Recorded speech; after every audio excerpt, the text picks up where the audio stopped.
सार संग्रह के एजुकेशनल प्लेटफॉर्म पर आप सभी का स्वागत है। प्यारे बच्चों, आप कैसे हैं? स्वस्थ होंगे, मस्त होंगे और ज़बरदस्त होंगे। मैं पीएस सर और प्रत्येक दिन आपको डेली करंट अफेयर की क्लास लेकर आता हूं, परंतु आज हम बात करेंगे नए हॉट टॉपिक के बारे में। तो हम बात कर रहे हैं, आज का टॉपिक है माधव राष्ट्रीय उद्यान बना भारत का 98वां बाघ अभयारण्य। ठीक है, तो यह टॉपिक इतना महत्वपूर्ण है क्योंकि प्रीवियस ईयर में इससे संबंधित क्वेश्चन पूछे गए हैं। तो इन्हीं टॉपिक को बारे में हम आपके साथ डिस्कस करने वाले हैं, जो इससे संबंधित क्वेश्चंस आपके कुछ प्रीवियस ईयर एग्जाम में पूछे गए हैं और आने वाले एग्जाम में भी आपसे पूछा जा सकता है। तो हम बात कर रहे हैं यह चर्चा में क्यों है। ठीक है, तो यह चर्चा में क्यों है? तो यह मध्य प्रदेश के माधव राष्ट्रीय उद्यान को आधिकारिक रूप से भारत का 98वां बाघ अभयारण्य घोषित किया गया है। इसे कौन सा अभयारण्य घोषित किया गया है? तो इन्हें 98वां बाघ अभयारण्य घोषित किया गया है और यह भारत के संदर्भ में घोषित किया गया है। अगर हम मध्य प्रदेश के संदर्भ में बात करें तो यह मध्य प्रदेश का यह 9वां बाघ अभयारण्य है जो इन्हें घोषित किया गया है। और इसकी घोषणा किसके द्वारा किया गया है बच्चों? तो इसकी घोषणा केंद्रीय पर्यावरण मंत्री भूपेंद्र यादव के द्वारा इसकी घोषणा किया गया है। तो यह माधव राष्ट्रीय उद्यान के बारे में यह इतना इम्पोर्टेंट है क्योंकि यहाँ से क्वेश्चंस आपसे पूछे जाएंगे। तो हम बात करते हैं कि इसके प्रमुख बिंदु कौन कौन से हैं। तो यह माधव राष्ट्रीय उद्यान यह मध्य प्रदेश के किस जिले में स्थित है? तो यह शिवपुरी जिले में स्थित है और ग्वालियर चंबल क्षेत्र का एक हिस्सा है जिसे यह बनाया गया है। और इस अभयारण्य की घोषणा के साथ ही इसके निर्माण प्रक्रिया 6 महीने के भीतर पूरी कर ली गई है। और यह कितने क्षेत्रफल में फैला हुआ है? तो यह 37,523.344 हेक्टेयर में यह राष्ट्रीय उद्यान फैला हुआ है। और इस उद्यान में अभी वर्तमान में कितने बाघ हैं इसमें? तो वर्तमान के बारे में हम बात करें तो इसमें 5 बाघों को इसमें लाया गया है, जिनमें से 2 शवक हैं। 3 बाघ को लाया गया है और 2 उसके बच्चे को इस अभयारण्य में छोड़ा गया है क्योंकि इनकी संख्या दिन प्रतिदिन बढ़े और वातावरण के लिए और पर्यावरण के लिए भी बहुत ही महत्वपूर्ण है।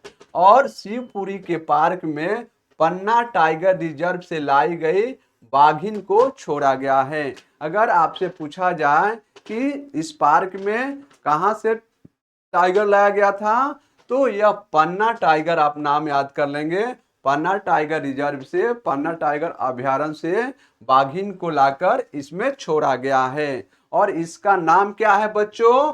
तो इसका नाम P234 P234 इसका नामकरण किया गया है। और इसकी उम्र के बारे में हम बात करें तो इसका उम्र 25 माह, केवल 25 महीने का यह बाघिन है जिसको यहाँ पर लाकर छोड़ा गया है।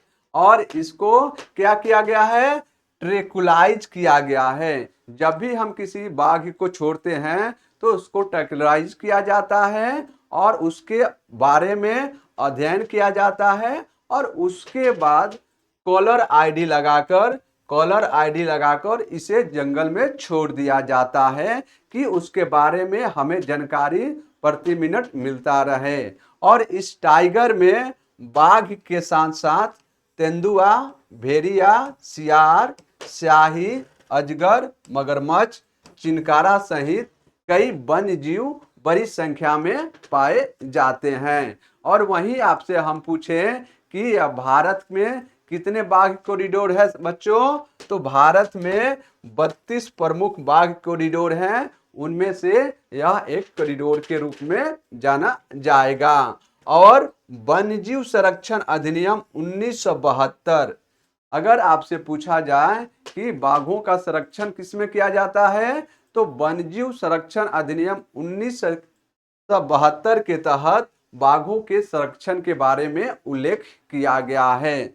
तो इसका उल्लेख प्रोजेक्ट अधिनियम 1972 के बारे में यह जानकारी मिलती है। और हम बात करें तो 2022 ईस्वी में भारत में बाघों की अनुमानित संख्या कितनी थी बच्चों?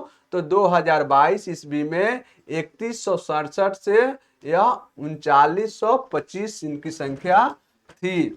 और जो वार्षिक वृद्धि की हम बात करें तो 6.1% की वृद्धि की दर से इनकी वृद्धि हुई है। और हम बात करें तो वर्तमान में भारत विश्व के कितने प्रतिशत बाघ पाए जाते हैं? तो भारत में विश्व के 75% बाघ भारत में पाए जाते हैं। ठीक है। और हम बात करें तो क्या होता है बाघ अभयारण्य? तो बाघ अभयारण्य क्या होता है बच्चों? जहां पर बाघों को संरक्षित रखने के लिए उनके प्रोजेक्ट टाइगर ग्राम के अंतर्गत पर्यावरण संरक्षण के उद्देश्य से स्थापित किया जाता है, उसे हम बाघ अभयारण्य के नाम से जानते हैं। और इसका मुख्य उद्देश्य क्या है बच्चों? तो बाघों की आबादी की रक्षा करना, जैव विविधता को संरक्षित करना और पारिस्थितिकी संतुलन को पुनर्स्थापित करने के उद्देश्य से इस बाघ अभयारण्य को स्थापित किया जाता है। तो यह क्या बाघ अभयारण्य क्या है, यह आपको मैं विस्तृत रूप से डिस्कस कर दिया है। अब बात करते हैं माधव राष्ट्रीय उद्यान के बारे में, क्योंकि माधव राष्ट्रीय उद्यान को कौन सा, यह 98वें अभयारण्य बाघ अभयारण्य घोषित किया गया है। ठीक है। तो इसकी स्थापना कब किया गया है? तो इसकी स्थापना 1956 ईस्वी में किया गया है। और मध्य प्रदेश के संदर्भ में हम बात करें तो यह 9वां बाघ अभयारण्य है जो मध्य प्रदेश में इन्हें घोषित किया गया है। और यह कितने किलोमीटर में फैला हुआ है बच्चों? तो यह 1751 किलो वर्ग क्षेत्र में यह बाघ अभयारण्य फैला हुआ है। इनमें से कोर एरिया कितना है? तो कोर एरिया 375 वर्ग किलोमीटर इसके कोर एरिया है। और बफर जोन के बारे में हम बात करें तो 1276 वर्ग किलोमीटर बफर जोन के अंतर्गत यह है। और हम बात करें तो वर्तमान में मध्य प्रदेश में 8 रिजर्व पहले से कौन कौन से हैं? तो पहला है सतपुरा, बेंच, माधवगढ़, कन्हा, संजय दुबरी, पन्ना, रानी दुर्गावती और रातापानी। तो यह 8 अभयारण्य हैं जिनका नाम यह मध्य प्रदेश में पहले से यह अभयारण्य बाघ अभयारण्य के अंतर्गत जाना जाता है। और यह 9वां है माधव राष्ट्रीय उद्यान।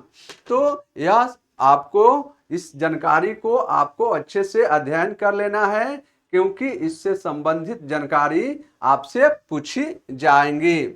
और आपसे अगर पूछा जाए कि सबसे बड़ा अभयारण्य कौन सा है, सबसे बड़ा अभयारण्य कौन है, तो नागार्जुन अभयारण्य। नागार्जुन अभयारण्य भारत का सबसे बड़ा अभयारण्य है। तो इसे आप नोट कर लेंगे। ठीक है। और अब बात करते हैं अभ्यास प्रश्न के बारे में। तो इसका अभ्यास प्रश्न आज का है, मध्य प्रदेश के माधव राष्ट्रीय उद्यान को देश का कौन सा बाघ अभयारण्य घोषित किया गया है? ऑप्शन ए है 50वें, ऑप्शन बी है 55वें, ऑप्शन सी है 98वें, ऑप्शन डी है 60वें। तो इसका सही जवाब क्या होगा, आप मुझे कमेंट बॉक्स में देने का कष्ट करेंगे। अगर यह मेरा सेशन आप सभी को अच्छा लगे तो प्लीज हमारे चैनल को लाइक करिए, सब्सक्राइब करिए और अपने दोस्तों के बीच इसे अधिक से अधिक शेयर करिए। तब तक मिलते हैं नेक्स्ट सेशन में। खुश रहिए, मस्त रहिए और पढ़ते रहिए।